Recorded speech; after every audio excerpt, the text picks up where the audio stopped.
All right, so from out at sea to back in the studio, I'm joined again with Rick Tomlinson. So he has done, how many? This is your ninth race? Astonishing. So he's done 4 at sea. Let's have a look at, let's do a little trip down memory lane. We'll have a look at drum first off.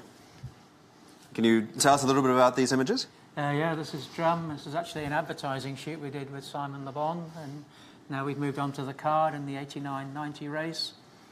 The card was quite well known for originally a ketch, but became a sloop when we lost our mizzen-mast. And now on to Interim Justitia, which was probably the most enjoyable whitbread I did with Laurie Smith and Paul Stambridge and a few of the other heroes of the race. Right, so just to recap, he's done the race 4 times as a sailor, 2 times as the official photographer, and then also 2 times working with a team. Now, we've got a couple of... What have we got here? We've got a couple of questions for you coming up. But first off, you first started sailing in 1985 with a card. I was 2 years old. Right. During the course of this time, what's the biggest change in photography offshore that you've seen? Certainly, it's changed fundamentally, but the main thing this race is the drones. That's really opened things up. Okay, so we'll have a little bit of a video about that. But you're most noted for when you were the official photographer coming in and getting these kinds of aerial images, but you had to use a helicopter. Now the OBRs at sea can take the images themselves, and frankly, they're amazing, aren't they? Absolutely incredible, and the skill level to fly a drone in these conditions is just phenomenal. Yep, I myself, as a sailor, I took one of these drones with me during the Vendée Globe. As a solo sailor, it's pretty complicated because you have to sail the boat, fly the drone, and catch and recover it yourself. How do these guys do it? Yeah, the OBR actually flies the drone, but he can enlist the help of a crew member to actually launch and recover it. And the recovery is the hardest part, getting it back on board after you've been flying it. And normally that's done by a crew literally catching it out of the sky and then grabbing onto it. Yep, so be a little bit careful if you want to try that at home. What the sailors are using are the thick leather gloves or indeed Dyneema cut-proof gloves, because there have been a few nipped fingers as they've got used to them. But anyway, let's have a look at a couple of the images that you, with your sort of critical eye as a photographer, have selected from the race so far. Can you tell us a little bit about how these images were taken and what you see in them that others might not? And the technique when you're really photographing on board the boat is you want to portray the atmosphere and the hardship or the celebration or what's going on in the picture. And there's really 2 techniques with photography. There's fast shutter speed and slow shutter speed. And this is a typical shot with a slow shutter speed. You get the movement in the water. You've got a nice sunset behind the boat. And really, you're trying to portray the atmosphere and the speed that the boat is going at. So clearly, a tough one to find that balance in the shutter speed between having the foreground crisp and then the background blurred to portray that action, right? Yeah, so you get the movement in the water. Now, for the photo experts out there, with a boat that's doing 20 knots like that, do you have a ballpark figure of a shutter speed that somebody can try and use if they want to do that themselves? About a 30th of a second, probably. Normally, you shoot it at an ISO of 400 and an aperture f8. Yeah. And around about a 30th of a second will blur out the water. All right, there we go. Let's have a look at the next one. Nighttime photography, this has always been a favourite of mine. And when I was trying to learn this technique on board drum, I would shoot a picture and then take a roll of film at different settings and then get to port 3 weeks later, get the film processed. And I never knew really how I did it. But with digital, it's much easier to learn that technique much quicker. You can just keep dialing down the shutter speed lower and lower and lower until you get an image. You need to keep the camera still, obviously. And there's 2 techniques, really. You either use high ISO to keep shutter speed up a little bit, or you use low ISO, which gives you less noise, but a longer shutter exposure. And sometimes that can be up to 30 seconds. And for those that are not quite as up to speed on cameras, ISO or ISO is a measure of the sensitivity of the sensor, right? Yes, it used to be it's the equivalent of film, right? Yeah, we used to shoot with 100 ISO film and 400 ISO film. But now with modern cameras, you can just push the ISO so much higher. And in that particular shot there, I think they're probably 32,000 ISO, which is something unheard of. And even just in the last edition of the race, the cameras have become so much more sensitive that you can get these shots where you've got the stars in the background and the action in the foreground. And the dynamic range of the camera is absolutely phenomenal to get the darks and the deep shadows and not burn out the bright whites. So it's really phenomenal what they can do. Cool. What's the next one you've got for us? The drone shot, we talked a bit before about the drones, and this has really opened up a completely different picture that we haven't really seen before. When I was trying to do it, I actually experimented with a kite on board the card and flew a camera. In 1989, right? 1989, yes. This particular shot I chose really because it's got the land in the background, and then quite often you're trying to get the geography into the shot to show where it was taken, or another boat. We had shots on Leg 2 and the boats were jibing down and through the South Atlantic, middle of the ocean, 2 boats crossing, and there'd be a drone picture. It's just phenomenal and absolutely amazing. They're pretty cool. And that one there was Green Point, the south east corner of Australia. So nice opportunity to get one last opportunity to get some geography in the background before they head off to sea, right? Yes, yeah. And it's the same with the helicopter too. You try to get the geography in the background. Cool. Okay, what's next? So portraying what goes on board the boat, and as an OBR, you're not actually allowed to sail or help with the crew. So when the crew are really struggling to move the stack from one side of the boat to the other, you just have to be out of the way and independent, but still try to get the shots. And this particular shot, you can really see the crew working hard with the weight of the sail. There's water everywhere. And the main thing for the OBR is just not to get in the way, because you will get trampled on, or a sail on your head, or your camera knocked out of you. Yeah, they've got no patience with people getting in the way. But as somebody who's done 4 laps of the world as a sailor, then swapping over to being a photographer, how difficult is it to sit on your hands and sort of not jump into the heart of the action, which is your natural instinct? Yeah, it is your natural instinct is to try to lend a hand, but no, there's rules strictly forbidding that in the position of the OBR, so you just can't get involved. All right, last one. This shot I chose really because it's the inside of the boat, and we see many, many shots of the nav station and people looking at screens.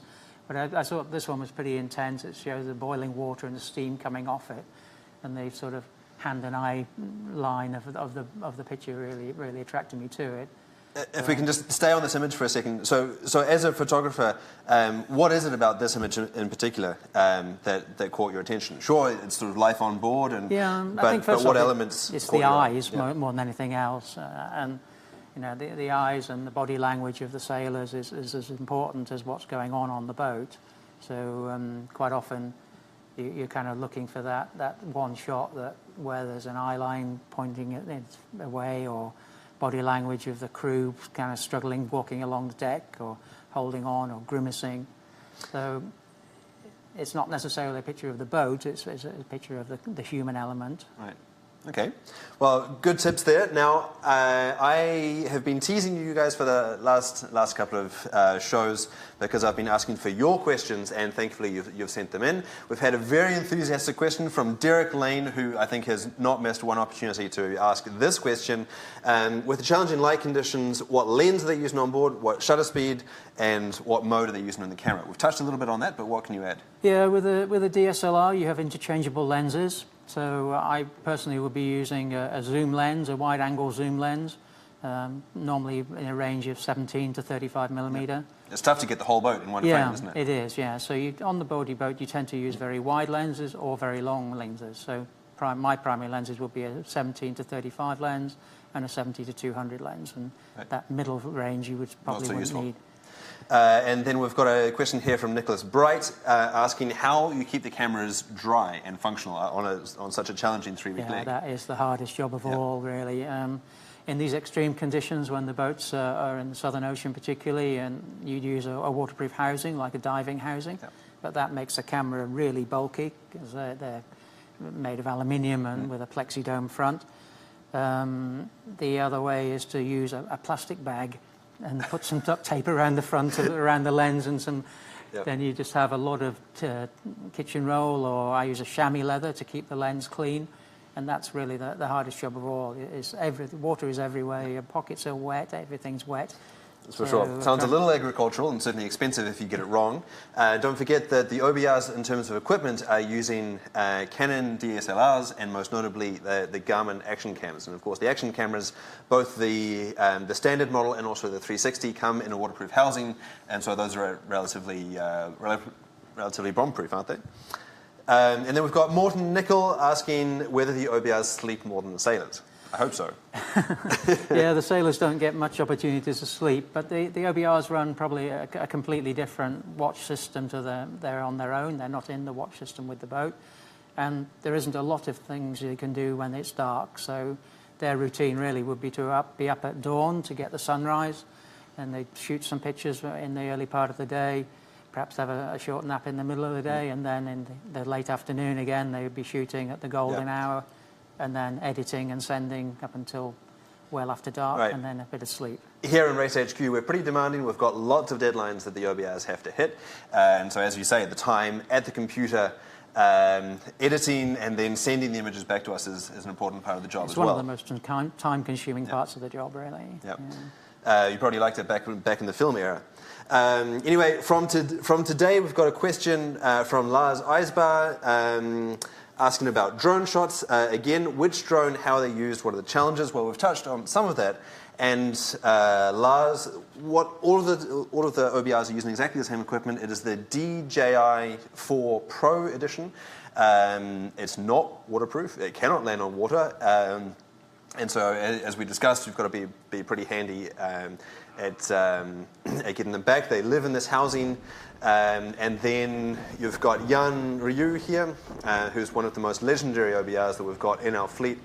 He was one of the first people to start flying drones offshore, and has flown them not only from Volvo boats, but also from maxi trimarans that go 40 knots. And sometimes it's hard to get the drones back because the boats are just so fast.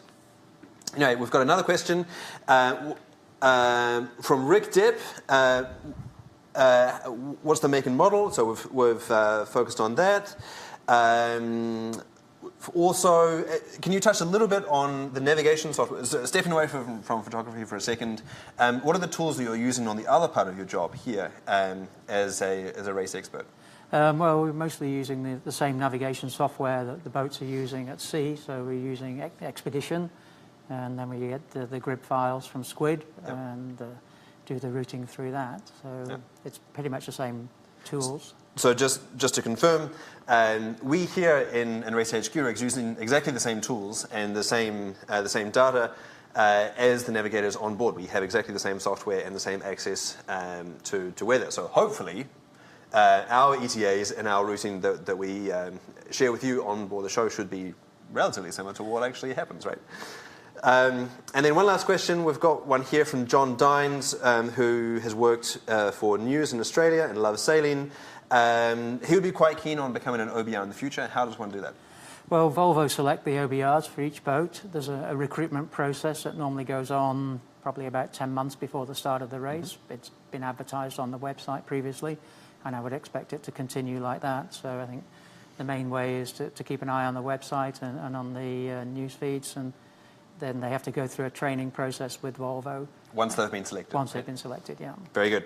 Well, we don't exactly know when the new Volvo Ocean race will be, but if you're following this race with enthusiasm and think that you might be up to working as an onboard reporter, first of all, you need to learn how to shoot photos and video while underwater. Use the intervening time between now and the next edition to work on your role, and then we will obviously set out a new selection process when the time comes. Anyway, that's all from us today. We'll be back again tomorrow at 1300. No quick fix because we're in weekend mode. Got to get a little bit of sleep here in the office as well. Anyway, thanks very much. We'll see you then.